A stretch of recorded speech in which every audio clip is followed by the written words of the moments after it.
We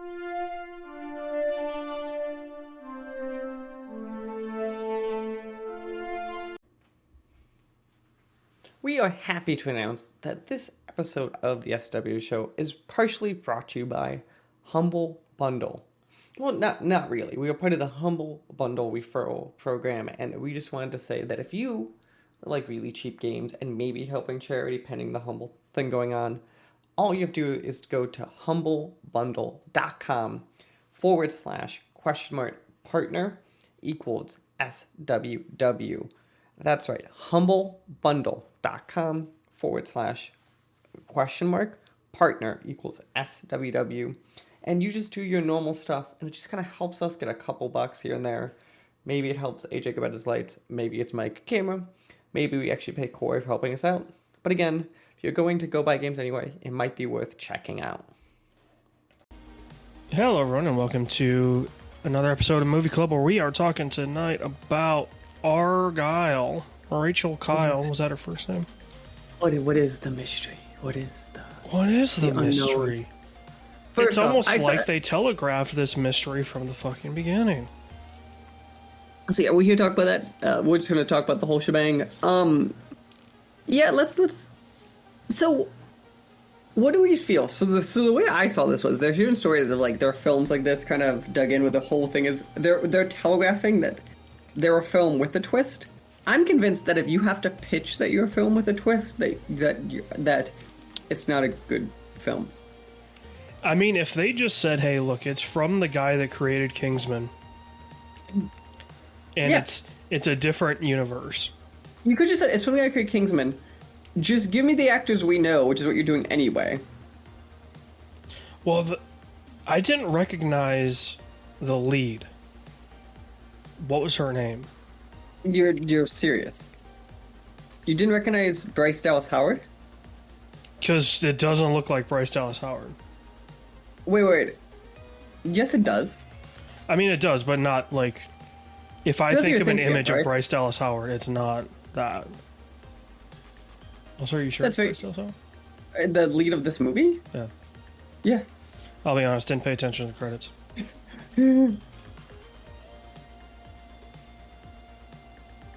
That's probably why I was like, she looks familiar. I don't know why. Also, like, I mean this as no offense, but what was the last thing she was in? Jurassic Park. See, I didn't see those, so. That explains it, yeah. But you know, that I feel like that's the thing which she's known for, wouldn't it be? Also, she's a redhead, so it's like, that's what threw me off too. Is like again, the cast of this film I think is like on paper fine. Like she's done 100%. Some voice work in video games. Other than the Jurassic World stuff, looks like Rocket Man. Rocket Man, everyone knows her from The Help. I feel like everyone knows her from... I don't remember seeing The Help, though. You never seen The Help? I may have once. Oh, it's such a good movie. The other thing is that they know her for... What's the big one that I'm drawing up? Black Mirror. Yeah, I knew she was in Black Mirror. Also, she's Gwen Stacy in... Right. I feel like that one, to me, ironically, is the stuff that people... Like, I feel like Gwen Stacy's one of the less memorable parts of that film. But... Yeah. I'm trying to think what else. Yeah, she's either done voice work or movies that I haven't seen in the past 10 years, so... But yeah, let's start with this as we kind of dug into... We started the cast. Let's start with the other one. So, Matthew Vaughn here, right? I feel like Matthew Vaughn has, like, he's both a director. He's a director that like, when he misses, but it's really hard because there are a lot of times he hits, and it's always that super hard line of like, where is he gonna fall? When he hits, it's fun. Yeah, that's what it is. He's like a very fun director. And when he misses, it's him trying to be fun. Oh, like, I see what it is. Okay, so I'm watching the IMDb on the scene thing that they have. It appears that she either lost weight between shooting the movie and when they did the press tour, or because I was like, I think that was the thing, right? Like, I'm like, I recognize the face, but I don't know why. I get it now. Okay, that makes sense. So it was one of those like uncanny valleys. Like, I feel like I should know this person. I don't know why I should know this person, and I didn't stick around to watch the credits. What? But yeah, as we said, this is Argylle. It's starring, as we've been discussing, Bryce Dallas Howard, Sam Rockwell, Bryan Cranston, Catherine. It's a big cast. What kind of... Obviously, I think it's immediately fair to say neither of us were big fans of this. Was there anyone that kind of stood out to you? Because I gotta, at least on paper, admit, like, the cast of this film was fine. Like, it was like a fun... Like, on paper, and I even think of, like, in premise, this film at least should be fun. Yeah. I mean, nobody steals a movie quite the way Sam Rockwell does. Yes. Like, you could literally throw him in any movie. I mean, dude's one of the most diverse actors, dare I say, ever. And I feel like, and also, I also put out too, none of that. They did Sam Rockwell and Sam Jackson in the same movie, which I feel like we don't get enough of in life. Like, I feel like those are two that if you just give them a scene, they could just have a good time. Yeah. I mean, dude literally in a year did a voice for Dishonored 2, was in the Darling of 2017 Three Billboards, and then a year and a half, or I guess a year after Three Billboards, he played W in Vice. Dude stole Three Billboards and Vice. I mean, every scene he was in was like... Even, like, you guys know what even a good example of, like, something you don't love, but, like, Sam Rockwell had a big impression is, how many often do people talk about the Marvel Cinematic Universe and wishing he was still around? Just because he was in one movie and everyone's like, he just stole the show when he was there. That's what I'm saying, dude. Like, literally, you could put Sam Rockwell into, like... I don't know, what would be the best movie that... Hear me out. I want Sam Rockwell as, like, the Bond villain, but not like a real Bond villain, as, like, the horrible one in the beginning of the film they kill that, like, takes 2 seconds. Or, like, oh, which movie was it?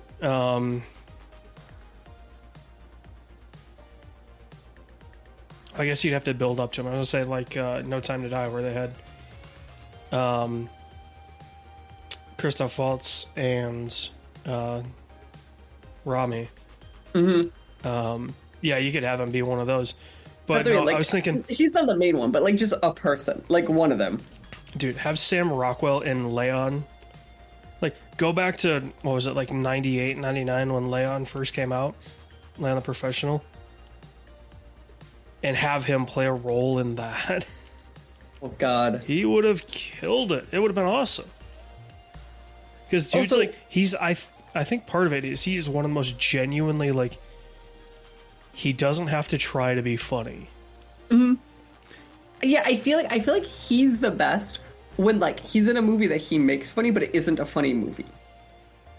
Yeah. Like I think of... Seriously, weird one. There's an assassin film he did with, Oh, Seven Psychopaths. No, not that assassin film. A different... We actually watched that the other... last night. That's a fun movie. I was thinking of... Jesse James, Robert Ford? No. Oh. What is the one he did where he played an assassin and the other person didn't realize she started dating an assassin? Oh, yes, and he dances in it. Yes. What is the name of that movie? I'm looking...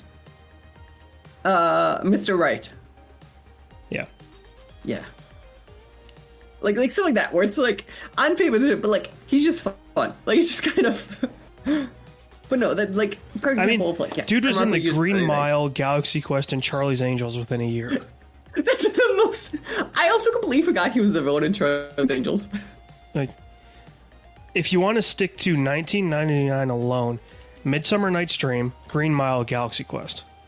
Wait, and then he's in Hitchhiker's Guide to the Galaxy. Like, yeah. Yeah. Yeah, then Hitchhikers later on, but God, that is so good. But yeah, I'm trying to think anyone else kind of stands out. Bryan Cranston, honestly, I was a little disappointed with in this film. Character is so dumb. Like so it's dumb. your Bryan Cranston. Like, they ruined him. I don't know what they thought they were going to do by having him be the big bad. Like, it didn't feel right. Like I don't know. Like, and I'm trying to think. Also, I know that it's because there has to be a star power reason. Are we gonna sit here and say Dua Lipa is a good actress? I think that was the biggest surprise to me.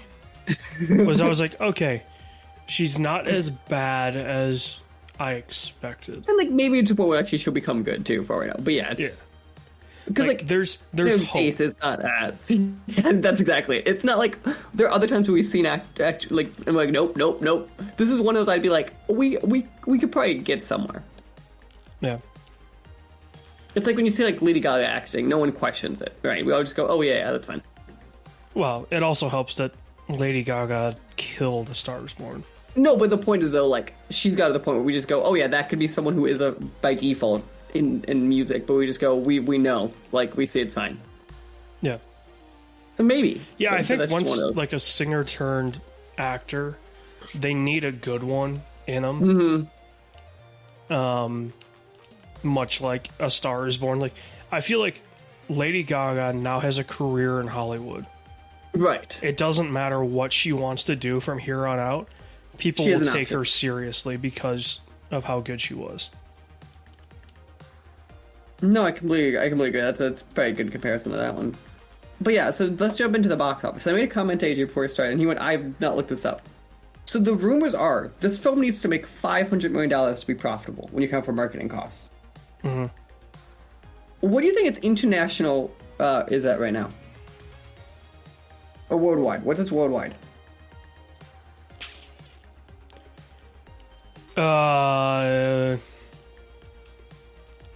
It's been out since the beginning of February. $25 million. Okay, this is way better than you thought. 78. Okay. But the point is, to need 500 million, it's been out for almost the whole month. This is not a good look for this film, I'm going to say. Also, just as a general note, I don't know if you've been paying attention.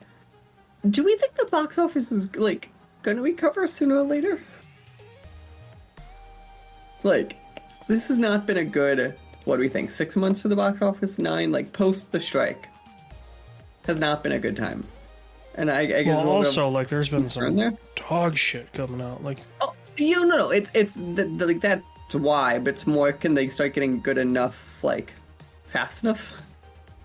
I mean, March 1st is literally, Dune Part 2 is the that's gonna be the thing, though. Test.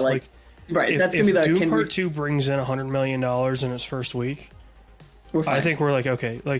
It's just that there's been just straight shit at the box office for the past 2.5 months. And that's why you had weird stuff last year of, that rom-com did, Dummy Well and stuff.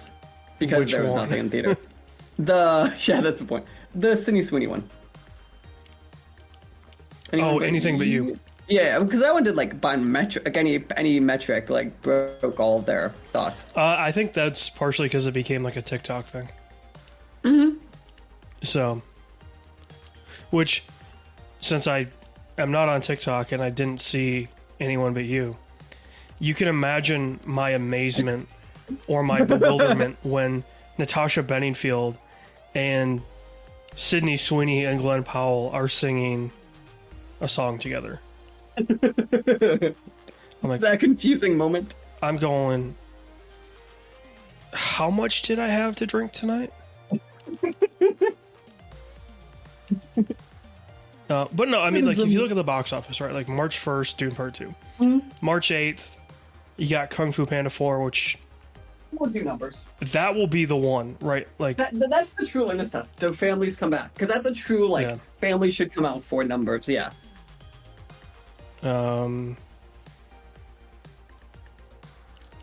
Let's see.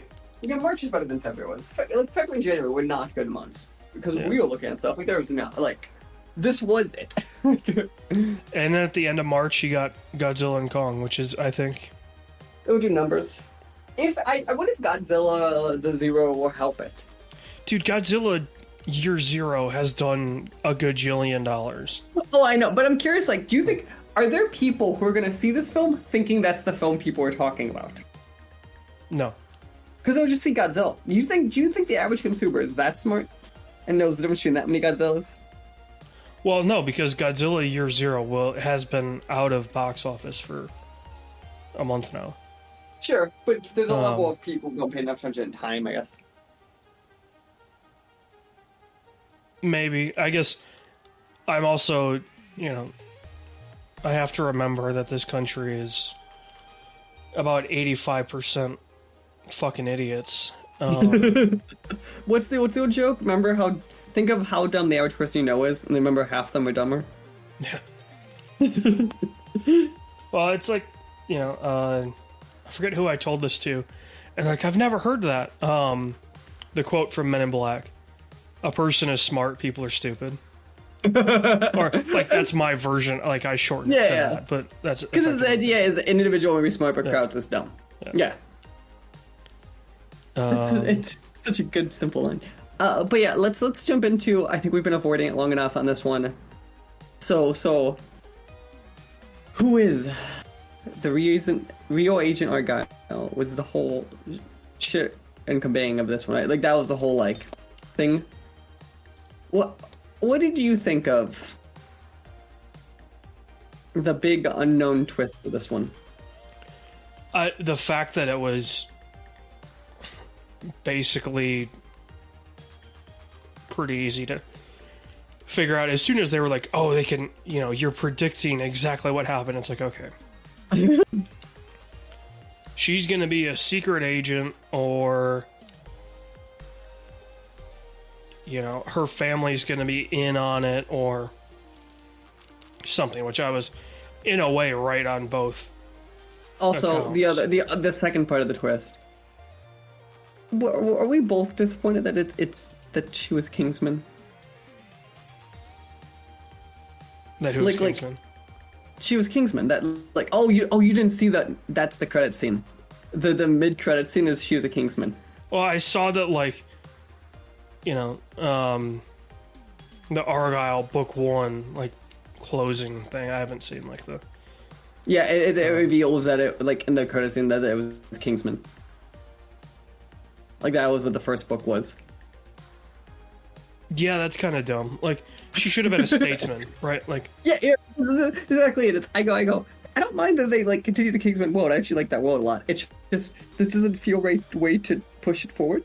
It's like the second Kingsman movie literally set up Kingsmen are in the UK, statesmen are in the States. Mm-hmm. She's based in, like, bumfuck Colorado. She should have been a statesman. Right. Like, anyway, at least if you're gonna do it, follow the fiction rules you made. Yeah.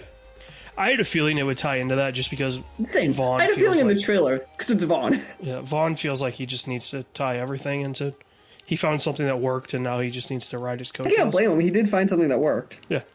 Those movies are awesome. Like, I'll go back and watch every single one of them. Because they're stupid.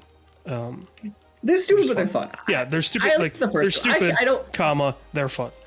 I don't love the World War II one, the Kingsman, but the other two I actually really like. Yeah, I really like Kingsman is a little... It was pre-World War II, but...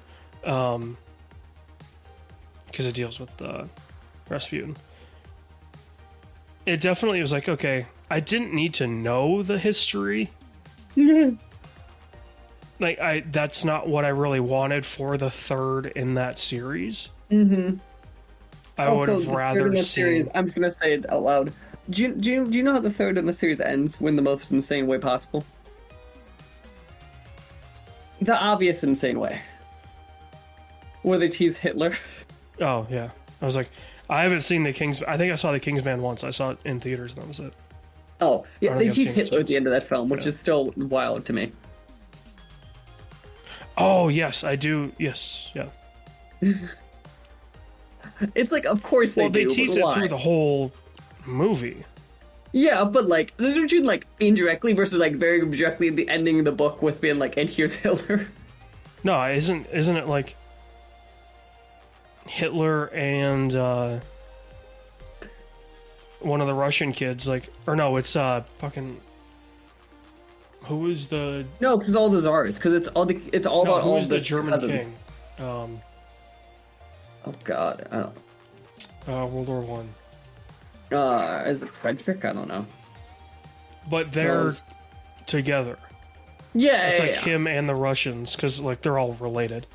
So yeah, I do remember it teasing that, like that they're gonna involve. Oh, Kaiser Wilhelm. I should have known that one. Yeah, Kaiser Wilhelm. But yeah, and then it's just like, okay, you know, I get that he's having fun with some of that, but also doesn't really matter. Like, I think the success of the first one was just that it's a stupid, fun action movie. Mm-hmm. And also, I think the first one visually is very striking too, which helps. Yeah. Oh, yeah. It's a very, Especially in the era they're coming out in, like you're just like, what is? I remember in theaters, it was watching you cut in with the song "I Want My to Be Playing," and then you just do the thing where like she does the slice, and it's just like, what am I watching? or the church scene with Yeah, Freebird. but that's like later on. I'm saying like early on. That's like that was like that first like 20 seconds into that film. Oh, they know how yeah. to ground you. They know to be like, just trust us. You have a good time. Yeah. I mean, still, that effective one shot in the church is so much fun. Mm-hmm. I know it's definitely way more than one shot, but the fact they edit it together to look like a one shot kind of takes some balls, because I can't imagine the choreography needed to make sure that it looked right. Oh God, because you mess it up, like that's a scene. If you mess up, it could hurt it. There's so much stuff in the background of that scene where it's like guys flying over things, and it's just like, dude, if we have to cut in the middle of this, We're screwed. yeah, there's no easy. There's a few times where like a character goes in front of the camera so that you could make a cut. But yeah, like this one is just like, okay, where's the twist gonna be, right? Like, is it gonna be that Sam Rockwell's actually the bad guy? Mm-hmm. You know, I was just waiting for, okay, they've telegraphed that she is in on it somehow. Mm-hmm. And, you know, it almost felt like Sam Rockwell's character was getting a little too close. Like they were buttering you up to pull the rug out from under you. Which I'm kind of curious why they did that.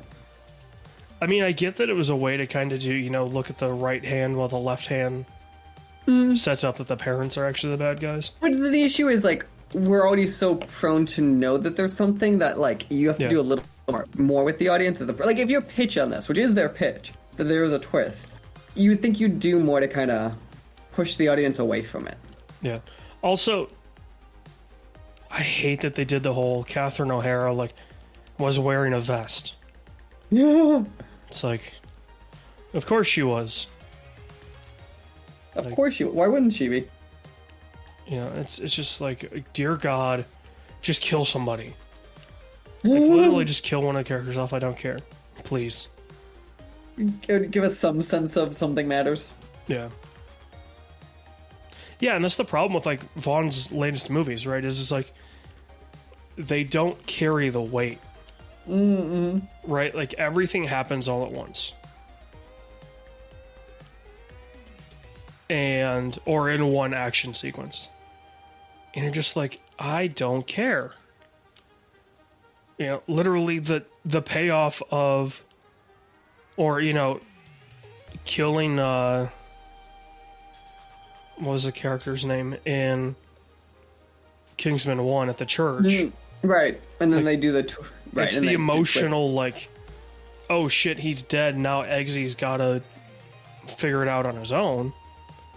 And then, second movie starts, Enchanté, here come the Americans. But, yeah, just this one of like, alright, you know, her blinking, like, she sees, you know, Henry Cavill, and I was just like, the Henry Cavill, John Cena aspect, I kind of hope that they do interstitials for the next one with those characters. Because they were fun. They were very fun. Yeah.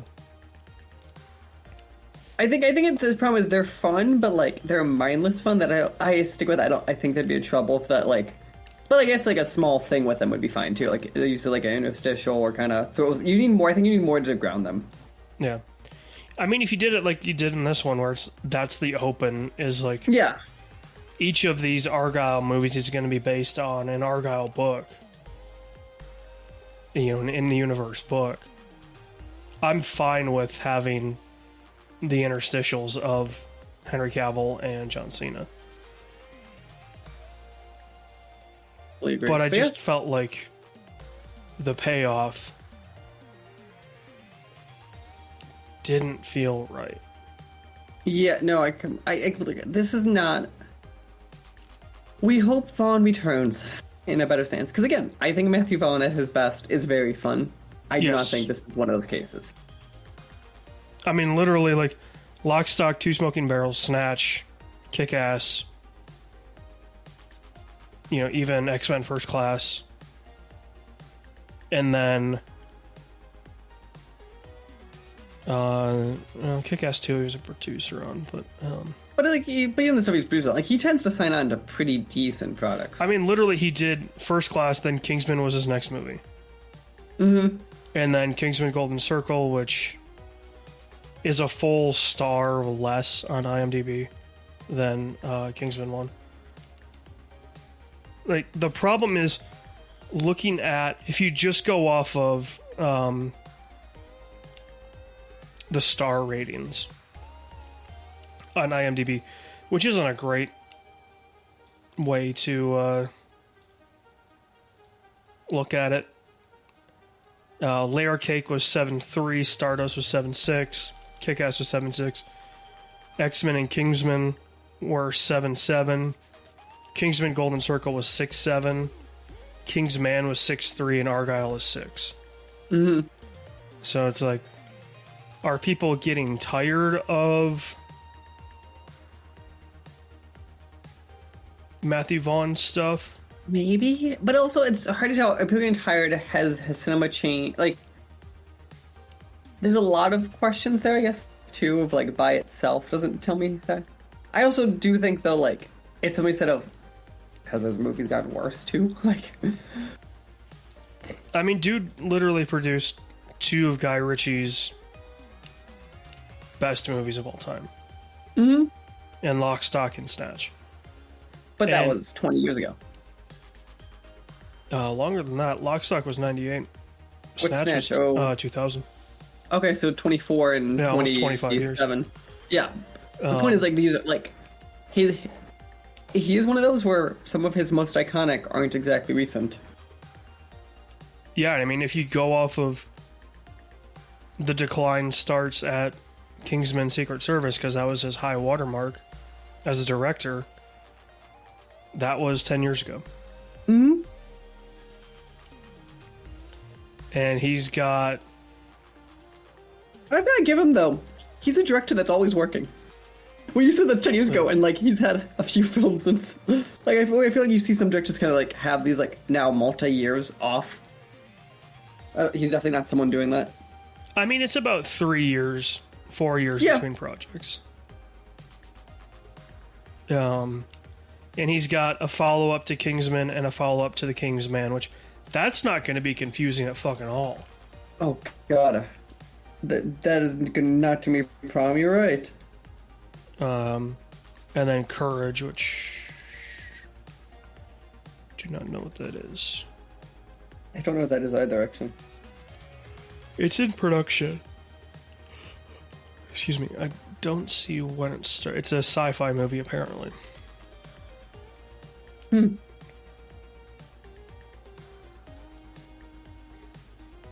yeah, I think that would do it for our, let's just say, not glowing recommendation of Argylle. We do recommend Kingsman if you're bored. That first, maybe even the second one. Good time, good fun times, dumb times, but fun times. Yeah, that'd be my view for those. This one, I'm gonna stick with the thing. When you have to advertise that you're something special, it makes me a little concerned. Yeah. Thinking about it, was Kingsman 2 the start of Pedro Pascal becoming the internet's daddy? I'm about to say the thing that you're about to hurt me for. He was in that movie? Yeah. Am I? What? Yeah, he was the bad guy. I know it when I... No, the bad guy was...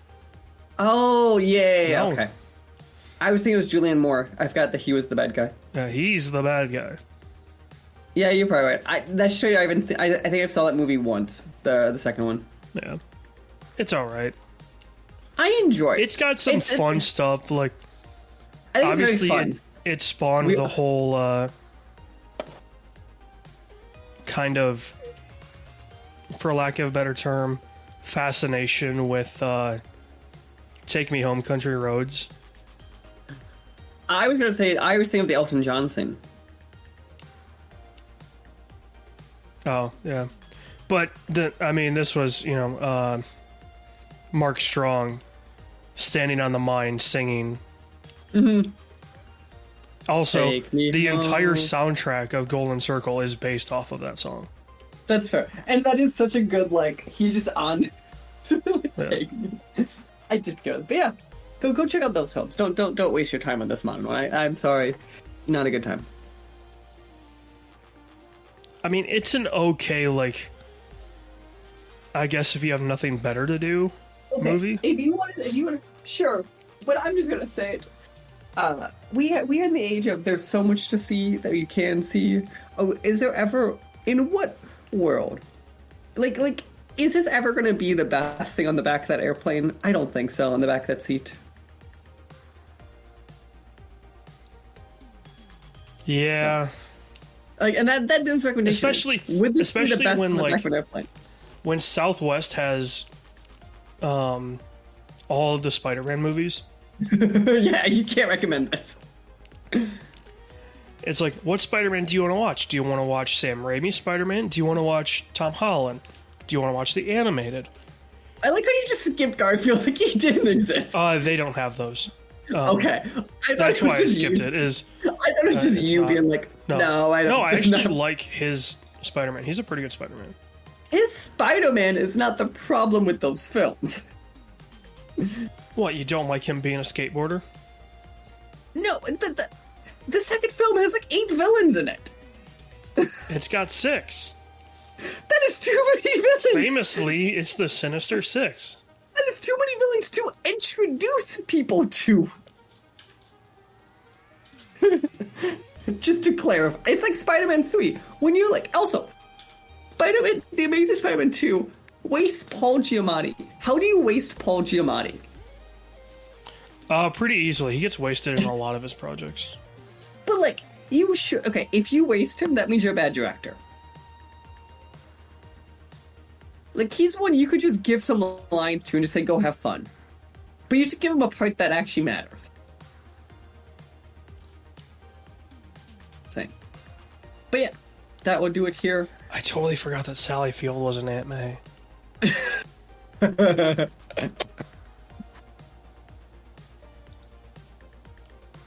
There was definitely a period where Sally Field was kind of the poster child of, you know, I guess people like a lot of people growing up in the upper Midwest, like Smokey and the Bandit became a like a staple of your parents.